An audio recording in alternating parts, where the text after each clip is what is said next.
বাংলাদেশের রাজনৈতিক অঙ্গনে ২৪ জুলাইয়ের সেই রক্তক্ষয়ী অভ্যুত্থানের পর সাধারণ মানুষ ভেবেছিল গুম, অপহরণ আর রাজনৈতিক প্রতিহিংসার অন্ধকার অধ্যায় বোধ হয় চিরতরে শেষ হয়ে গেছে। কিন্তু গতকাল ১১ জুনের কালরাত্রি প্রমাণ করে দিল যে ঘাতক আর অপরাধী চক্র এখনও এই রাষ্ট্রের রন্ধ্রে রন্ধ্রে ঘাপটি মেরে বসে আছে। এক হাড় হিম করা এবং রুদ্ধশ্বাস অপহরণের ঘটনায় স্থবির হয়ে পড়েছে পুরো কুমিল্লা জেলা। গতকাল রাতে অত্যন্ত সুপরিকল্পিতভাবে অপহরণ করা হয়েছে বাংলাদেশ ইসলামী ছাত্র শিবির কুমিল্লা জেলা পশ্চিম শাখার সাবেক সভাপতি এবং বর্তমান কেন্দ্রীয় সহকারী আন্তর্জাতিক সম্পাদক জিসান আহমেদকে।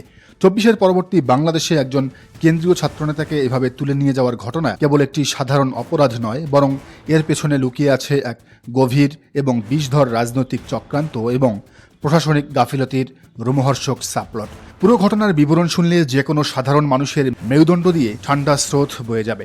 গতকাল রাতে নিখোঁজ হওয়ার পর থেকে জিসানের পরিবারের সদস্যরা চরম উদ্বেগ আর উৎকণ্ঠার মধ্যে সারারাত পার করেন। চোখের পাতায় এক বিন্দু ঘুম না নিয়ে আজ ১২ জুন ভোরের আলো ফোটার সাথে সাথেই পরিবারের সদস্যরা ফজরের নামাজ পড়েই ছুটে যান স্থানীয় থানায়। কিন্তু স্বাধীন দেশের নাগরিক হিসেবে তারা সেখানে গিয়ে যে অভিজ্ঞতার মুখোমুখি হলেন তা অত্যন্ত লজ্জাজনক এবং রহস্যজনক। একটি অতি গুরুত্বপূর্ণ এবং স্পর্শকাতর নিখোঁজের ঘটনায় যেখানে তাৎক্ষণিক অ্যাকশন নেওয়ার কথা, সেখানে স্রেফ একটি সাধারণ ডায়েরি বা জিডি গ্রহণ করতেই সংশ্লিষ্ট থানা পুলিশ সকাল ৯:৩০ পর্যন্ত সময় পার করে দেয়। শুরু থেকে এখন পর্যন্ত পুলিশের এই ঢিলেঢালা এবং রহস্যজনক ভূমিকা পুরো ঘটনাকে এক চরম ধোঁয়াশার দিকে ঠেলে দিয়েছে। কিন্তু এই রোমহর্ষক থ্রিলারের ক্লাইম্যাক্স শুরু হয় যখন জিসানকে গুম করার পর অপরাধী চক্র সরাসরি পরিবারের কাছে মোটা অঙ্কের মুক্তিপণ দাবি করে বসে। শুধু তাই নয়, পরিবারের সদস্যদের বিশ্বাস করানোর জন্য ফোনের ওপাশ থেকে জিসানের আর্তনাদ জড়ানো কণ্ঠস্বরও শোনানো হয়। ফোনে জিসান কাঁদো কাঁদো কণ্ঠে তার পরিবারের উদ্দেশ্যে শেষ আকুতি জানিয়ে বলেন, আমাকে সারা রাত ধরে অমানসিক নির্যাতন করা হয়েছে, প্রচণ্ড পেটানো হয়েছে, ওরা এখন আমাকে একেবারেই মেরে ফেলতে চায়। একজন সন্তানের এমন হাহাকার আর মৃত্যু যন্ত্রণা শোনার পর একটি পরিবারের উপর দিয়ে কী পরিমাণ ঝড় বয়ে যায় তা আর বলার অপেক্ষা রাখে না। সবচেয়ে বিস্ময়কর এবং আশ্চর্যের বিষয় হলো মুক্তিপণ দাবি করা এবং জিসানের কণ্ঠ শোনানো সেই ফোন নম্বরটি এখনও পর্যন্ত সচল রয়েছে বলে দাবি করেছেন DUCSU GS S M Farhad. বর্তমান আধুনিক যুগে আইন প্রয়োগকারী সংস্থাগুলোর কাছে অপরাধী ট্র্যাক করার সমস্ত উন্নত প্রযুক্তিগত সুবিধা থাকা সত্ত্বেও পুলিশ কেন ওই সচল নাম্বারটির লোকেশন ট্র্যাক করে অপরাধীদের গ্রেফতার বা জিসানকে উদ্ধারে কোনো কার্যকর পদক্ষেপ নিচ্ছে না? পুলিশ চাইলেই মাত্র কয়েক মিনিটের মধ্যে এই পুরো চক্রকে আইনের জালে আটকাতে পারে, কিন্তু তাদের এই রহস্যময় নিষ্ক্রিয়তা কার ইশারায়? ঘটনার গুরুত্ব অনুধাবন করে যেখানে পুরো প্রশাসন ঝাঁপিয়ে পড়ার কথা, সেখানে পুলিশের পক্ষ থেকে আসছে অত্যন্ত দায়সারা এবং অবিবেচকের মতো বক্তব্য। প্রশাসনের দায়িত্বশীল কর্মকর্তারা অবলীলায় দাবি করছেন যে কোনো একটি পক্ষ হয়তো মুক্তিপণ আদায়ের উদ্দেশ্যেই তাকে অপহরণ করেছে। এখন সচেতন জনগণের প্রশ্ন, প্রশাসনের কাছে যদি এই তথ্য আগে থেকেই থাকে যে কোনো একটি অপরাধী চক্র তাকে আটকে রেখেছে, তবে তাদের জেনে শুনেও কেন জিসানকে উদ্ধার করতে এত গড়িমসি করা হচ্ছে? কেন এখনও সেই অন্ধকার আস্তানায় হানা দেওয়া হচ্ছে না?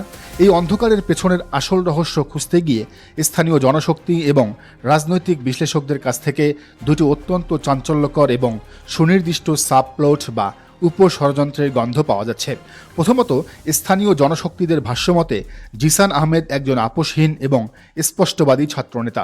তিনি দীর্ঘদিন ধরে স্থানীয় বিএনপির কিছু সুযোগ সন্ধানী নেতাকর্মীর বিতর্কিত কর্মকাণ্ড এবং সংশ্লিষ্ট থানার ওসির নানা অনিয়ম এবং প্রশ্নবিদ্ধ ভূমিকার বিরুদ্ধে রাজপথে এবং সামাজিক যোগাযোগ মাধ্যম ফেসবুকে তীব্র এবং কড়া সমালোচনা করে আসছিলেন। স্থানীয় মহলে কান পাতলেই এখন শোনা যাচ্ছে যে সেই রাজনৈতিক ও ব্যক্তিগত তীব্র প্রতিহিংসা থেকেই অত্যন্ত সুপরিকল্পিতভাবে ওসির যোগসাজশে বা প্রচ্ছন্ন ইশারায় জিসানকে তুলে নিয়ে গিয়ে ভয় দেখানোর এবং মুখ বন্ধ করার এই মরণ খেলা শুরু হয়েছে। তবে এই অপহরণ নাটকের পেছনে আরও একটি আন্তর্জাতিক এবং গভীর সাবপ্লট সামনে আসছে, যা খোদ ঢাকাসহ লন্ডনের রাজনৈতিক অঙ্গনেও তোলপাড় সৃষ্টি করেছে। ছাত্র শিবিরের কেন্দ্রীয় নেতা জিসান আহমেদ হলেন ডাকসুর ভিপি এবং বর্তমান ছাত্র রাজনীতির অন্যতম শীর্ষ মাস্টারমাইন্ড সাদিক কায়েমের সবসময়ের ছায়াসঙ্গী এবং অত্যন্ত বিশ্বস্ত সহচর। সাদিক কায়েম বর্তমান অক্সফোর্ড ইউনিভার্সিটির বিশেষ আমন্ত্রণে যুক্তরাজ্যে অবস্থান করছেন।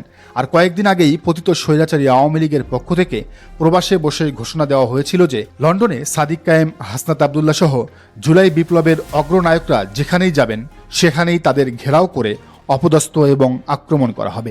রাজনৈতিক বিশ্লেষকদের প্রবল আশঙ্কা, লন্ডনে থাকা সাদিক কায়েমের সুনির্দিষ্ট অবস্থান, তার অভ্যন্তরীণ তথ্য, যোগাযোগ এবং তার ভবিষ্যৎ পরিকল্পনাগুলো হাতছাড়া করতেই মূলত তার সবচেয়ে কাছের মানুষ জিসানকে এভাবে তুলে নিয়ে এসে টর্চার সেলে নির্যাতন করা হচ্ছে।